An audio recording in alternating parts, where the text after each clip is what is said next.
6-5 assignment number 3. This one's kind of a pain. It's about a camshaft and figuring out its moment of inertia. This one's a little tricky because what they do is they give us the mass of the camshaft and the radius of the camshaft. So they've given us the mass of the actual piece of metal, or in this case, I fabricated it to be this piece of cardboard. But we've cut this hole out of it, and that's the problem. So two problems with this one. We got a disc. We're not rotating around the center of mass. We're rotating around a parallel axis. So parallel axis theorem will come into play. But we've also cut this hole out, which we don't know that mass of the hole. They've only given us the mass of this area here on the outside. So they've only given us the mass of what we're going to call the mass of the cam.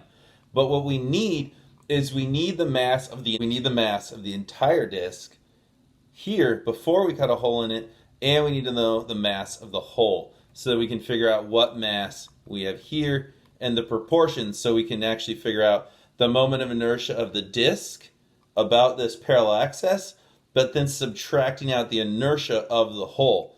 So in that case, we need to know the mass of all three parts. They've given us the mass of the cam, this odd shape.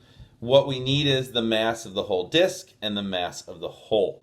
All right, this gets a little complicated, not terribly bad. What we need to do is we need to set up a ratio between the areas so we can figure out how much area we've cut out, and then assuming the density is the same for all of the pieces, we can figure out the mass of the hole and the mass of the disc before the hole was cut out of it. So, area of disc minus area of hole equals the area of the cam.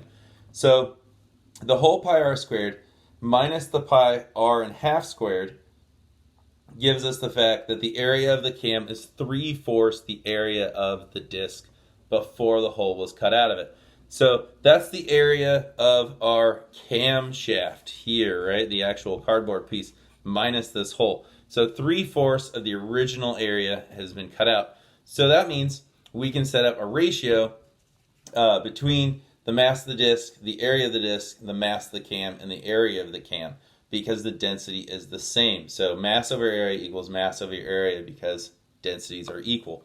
Mass of the disc then uses the entire area. Mass of the cam, which is given as m in the problem, leaves us with 3/4 pi r squared for the area of the cam.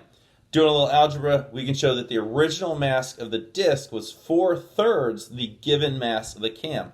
So 4/3 the mass of the cam is the mass of the entire disc before we cut the hole out, which means, using some simple reason, the mass of the hole we cut out is 1/3 the mass of the cam, right? If we take the mass of the cam and we add the mass of the hole, we get the mass of the whole disc.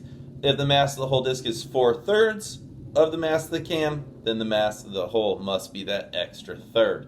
So there we go. So now we have all the different masses we need. We have the mass of the disc in terms of the mass of the cam, 4/3. We've got the mass of the hole in terms of the mass of the cam, 1/3. So now we're ready to start finding moments of inertias. Moment of inertia of the cam is equal to the moment of inertia of the disc with no hole minus the moment of inertia of the hole. Keep in mind, it's not rotating around the center of mass of the disc. It's rotating around that other parallel axis that is r/2 away from the center of mass. So, in terms of parallel axis theorem, we've got to find the mass of this disc with no hole using the parallel axis theorem, subtracting or adding in that inertia from moving that parallel axis. So, we've got 1/2 mass of disc times radius of the disc plus mass of disc times r/2 squared. Now this is the moment of inertia, or the increase in the moment of inertia, because we've moved that axis from the center of mass by r/2. That's what this term is. This is our parallel axis term.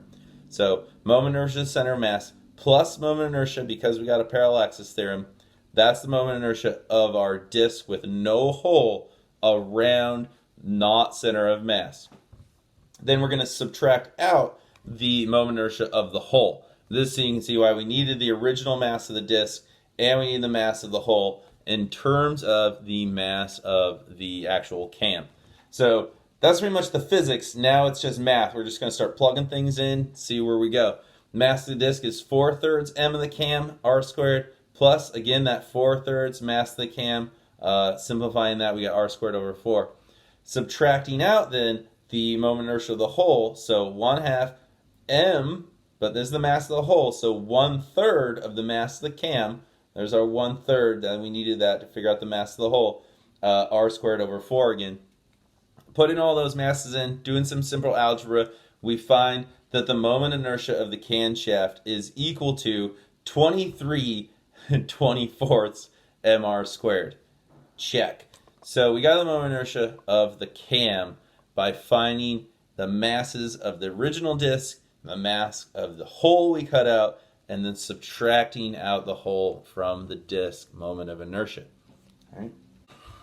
From there, we're just plugging in what we just found into the kinetic energy of the camshaft. So the kinetic energy of the camshaft is 1/2 its moment of inertia times its angular speed squared. So we're plugging in our 23/24 mr squared, which we just found. So that's our moment of inertia of the camshaft times its angular speed, and we simplify to be 23/48 mr squared omega squared. So there's problem, what was that? 6? I wrote it down. That's 6.5, number 3. Boom. Email me if you got questions.